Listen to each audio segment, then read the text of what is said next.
नमस्कार। आज हम लोग सीखेंगे कि अपना वायलिन ट्यून कैसे करते हैं।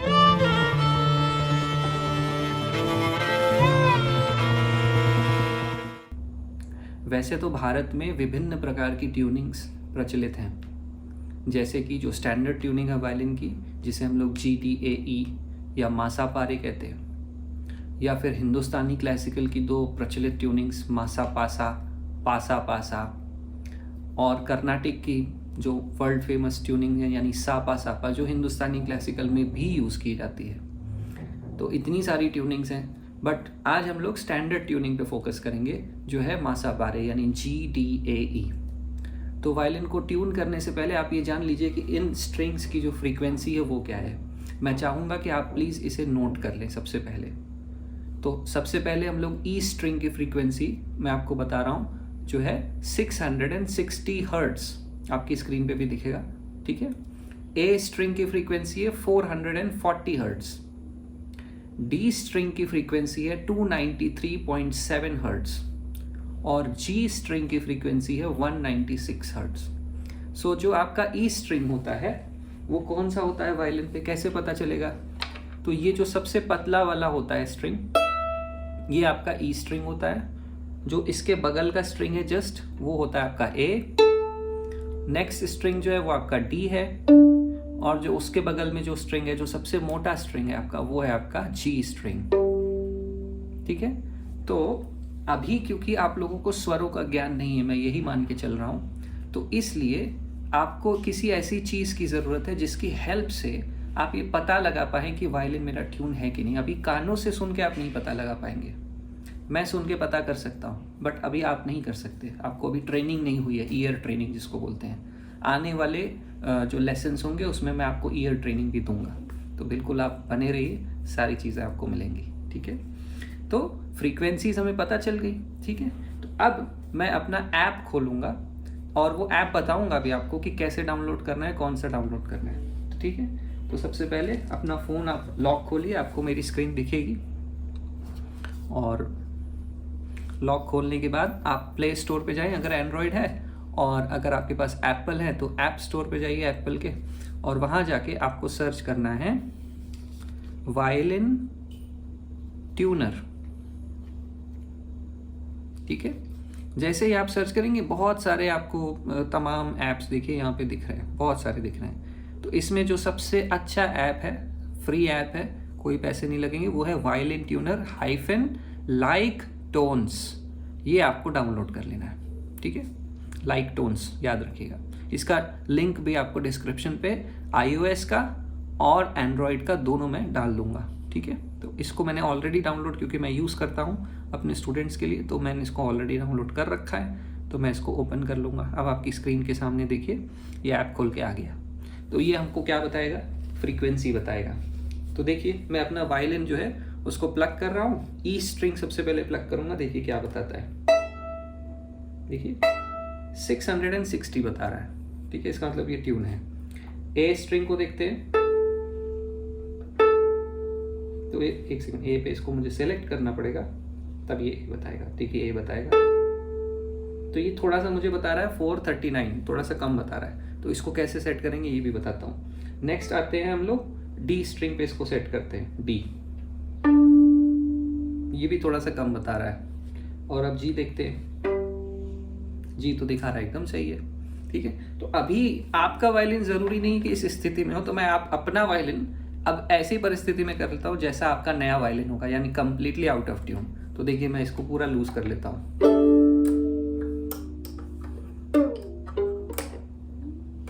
तो पूरा मैंने इसको डी ट्यून कर दिया है। अब ये ऐसा हो गया जैसे आपका वायलिन अभी होगा वर्तमान में, ठीक है। वायलिन की ट्यूनिंग शुरू करने से पहले और शुरू करते समय जब आप ट्यून कर रहे हो, आपको ये ब्रिज का बहुत ध्यान देना है। मैंने आपको बताया ऑलरेडी कि ब्रिज पे बहुत ध्यान दीजिएगा, क्योंकि जब आप स्ट्रिंग्स को टाइट करना शुरू करेंगे तो ब्रिज मूव करने लगेगा अपनी जगह से।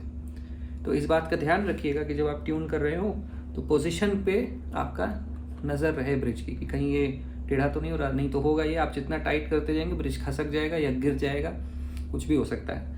तो प्लीज़ इन चीज़ों को अवॉइड करिए, ब्रिज पे ध्यान बनाए रखिए। बार बार ट्यून कर रहे हैं तो देखिए मेरा ब्रिज खसक तो नहीं रहा, अगर खसक रहा है तो फिर से उसको रीएडजस्ट करिए, ठीक है।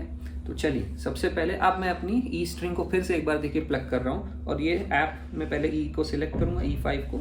अब देखिए क्या बता रहा है, ये तो कह रहा है 584, बट हमारी फ्रीक्वेंसी क्या होनी चाहिए 660। मान लेते हैं कि ये 584 से भी कम हो। चलिए तो अभी मान लेते हैं कि हमारा जो वायलिन है, आप देखिए 484 कुछ ऐसा कुछ है, ठीक है। इससे भी कम हो सकता है, कुछ भी हो सकता है। तो बस अब इसको क्या करेंगे, मैंने आपको एक क्लास में बताया था जब हम लोग पार्ट्स को डिस्कस कर रहे थे कि पेग्स का क्या काम है और फाइन ट्यूनर का क्या काम है, वो इस क्लास में मैं आपको बताऊंगा। तो अब हमारे पेग का काम आ गया है फाइनली। तो देखिए यहाँ से अब हम इसको टाइट करेंगे। अभी कितना हो गया, तो काफ़ी ऊंचा आ गया, ये 618 पे आ गया ना, ठीक है। थोड़ा सा और करेंगे, ज़्यादा हो गया, थोड़ा सा लूज कर लेते हैं। अभी ये 669 है, इसको यहीं छोड़ देते हैं क्योंकि हमारा 660 के पास आ गया ना। अब हम लोग नेक्स्ट स्ट्रिंग पे जाते हैं, ए पे। पहले ए से सिलेक्ट कर लेता हूँ मैं ए को, तो ये 356 बता रहा है, तो हम लोग को चाहिए कितना 440। तो बस इसको यहाँ से प्लग करिए एक बार और टाइट करिए। अब ये 417 के आसपास आ गया। फिर से हम लोग इसको थोड़ा सा प्लग करेंगे एक बार और टाइट करेंगे।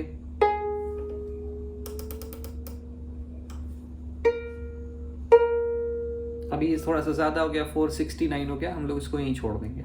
अच्छा, आप लोगों को ये समस्या आ सकती है कि सर हम लोग टाइट कर रहे हैं और वो बार बार लूज होता जा रहा है पेग। ये एक बहुत बड़ी समस्या है, सबको आती है। तो ऐसी परिस्थिति में क्या करें, तो कुछ नहीं, सिर्फ इसको अंदर के साइड पुश करना है। जैसे फिर से एक बार मैं लूज कर रहा हूँ, एक को देखिए, इसको लूज कर रहा हूँ, देखिए अभी कम हो गया, 420 आ गया। अब देखिए मैं फिर इसको टाइट कर रहा हूँ, वाह, एग्जैक्टली 439 441 के आसपास आ गया, ठीक है।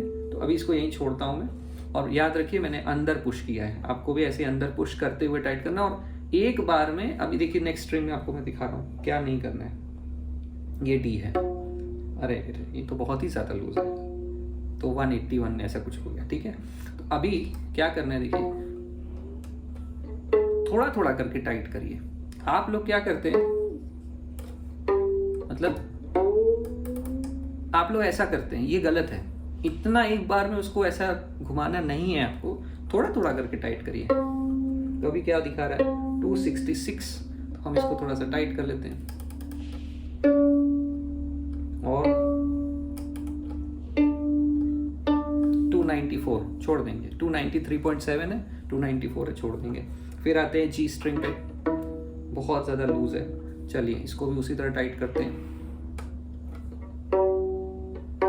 ये देखिए यही वाला पैग है।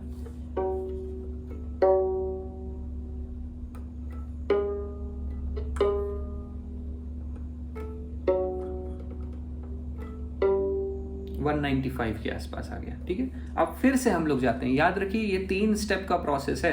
पहली बार ये रॉ ट्यूनिंग करी हमने, थोड़ा आसपास मिले है स्ट्रिंग्स को जहां उसको होना चाहिए। अब सेकेंड स्टेप है, इसको कोशिश करेंगे कि जितना फाइन हो सके उतना फाइन ट्यून करेंगे। देखिए अब ई को फिर से चेक करते हैं, 661 छोड़ देते हैं। ए को आते हैं 437, इसे भी छोड़ देते हैं। डी को 289 है, ये भी पास में ही, तो इसे भी छोड़ देते हैं। और जी 194 के आसपास है, तो इसे भी छोड़ दिया। अब आएगा हमारा नेक्स्ट स्टेप, आप लोग जिसका वेट कर रहे थे कि सर फाइन ट्यूनर का क्या करें। तो अब फाइन ट्यूनर से हम लोग शुरुआत करेंगे। इसको फाइन ट्यूनर का नाम ही इसीलिए पड़ा है, या फाइन एडजस्टर इसको बोलते हैं कुछ लोग। तो ये क्यों पड़ा है, इसीलिए पड़ा है ताकि आप ये जो माइन्यूट डिफरेंस आ रहा है ना, +-10 हर्ट्ज का फ्रीक्वेंसी में, उसको हम लोग इससे मैनेज करेंगे। अगर ज़्यादा है, फॉर एग्जाम्पल अभी 660 चाहिए ना ई का, देखिए तो ई को सिलेक्ट करूंगा, 662 आ रहा है, तो अब मैं इसको थोड़ा सा लूज करूंगा। लूज किधर करना है, टाइट किधर करना है, क्लॉकवाइज घुमाएंगे इसको, फाइन ट्यूनर को क्लॉकवाइज घुमाएंगे आप तो ये टाइट कर देगा, एंटी क्लॉकवाइज घुमाएंगे तो लूज करेगा। दूसरी भाषा में इसको राइट साइड घुमाएंगे तो ये टाइट करेगा, लेफ्ट साइड घुमाएंगे तो लूज करेगा। सारे फाइन ट्यूनर्स पे यही फॉर्मूला लागू होगा, ठीक है। तो चलिए अब इसको हम लोग चेक करते हैं एक बार फिर से। तो 662 है, तो हम क्या करेंगे, इसको थोड़ा सा लूज कर लेते हैं, लेफ्ट साइड घुमाएंगे एंटी क्लॉकवाइज 1 या 2 राउंड। ज्यादा हो गया, थोड़ा सा और टाइट करते हैं।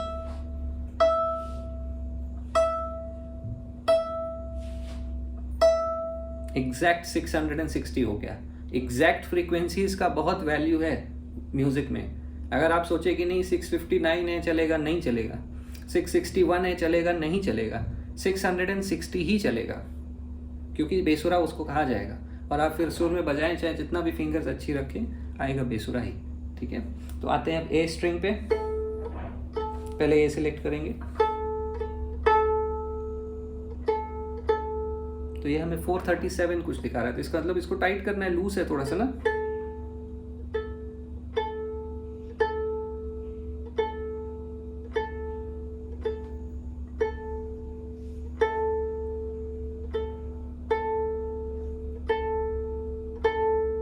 वाह 440 आ गया, देखिए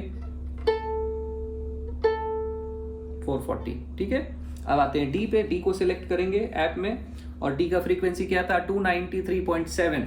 अब यहाँ 0.7 में 0.5 हो जाए या 0.6 हो जाए चलेगा, 0.8 हो जाए, लेकिन 294 नहीं होना चाहिए, 293.7 के आसपास, ठीक है। 293 भी नहीं चलेगा, 293.5, 293.6, 293.7, 293.8, बट 293.9 और 294 ये नहीं चलेगा, ठीक है। तो चलिए डी को देखते हैं। तो ये हमारा 289 है अभी, तो इसको टाइट करते हैं। ये रहा फाइन ट्यूनर डी का, ठीक है। तो इसको टाइट कर लेता हूं मैं।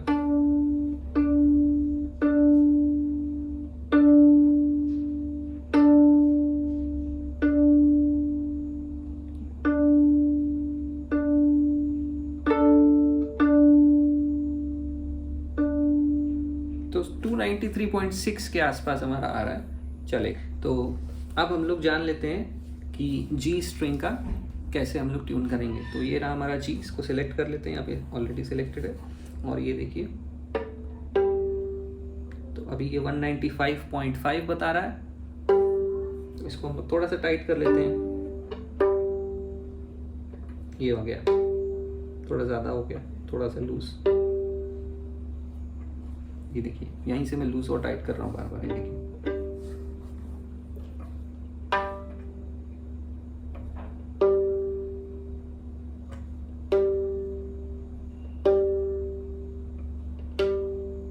वाह 196 एग्जैक्ट। ये जो ट्यूनिंग थी ये थी मासा पारे, ठीक है। तो हिंदुस्तानी क्लासिकल अगर आप सीख रहे हैं या उसमें आप आगे बढ़ना चाहते हैं तो मासा पासा में करके रखेंगे तो ज़्यादा बेहतर होगा। कुछ लोग कहेंगे नहीं मासा पारे में ही करके दिखाओ, ऐसा कुछ नहीं है।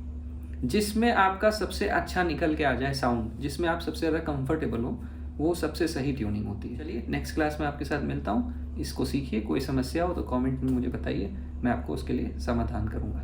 धन्यवाद।